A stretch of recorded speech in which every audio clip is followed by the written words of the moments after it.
Is your MacBook taking too long to load? Is your MacBook too slow?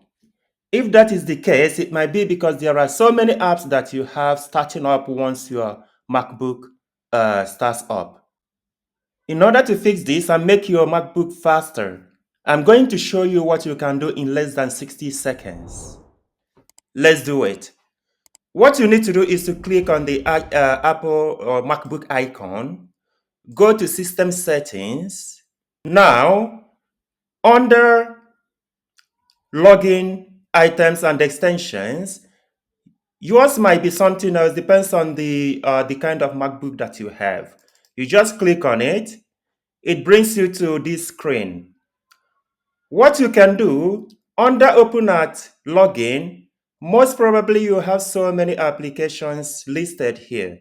These applications start running as soon as you log into your MacBook, so it slows your MacBook down. What you can do if you've got any applications listed under these items is to highlight that item and click on the minus icon here. Once you get them removed, you close this and you restart your MacBook. So once you remove them, reboot your MacBook and it's going to start running faster than it did. I hope this has been helpful. Can I ask you to subscribe to my channel, to comment, and to like? Thank you.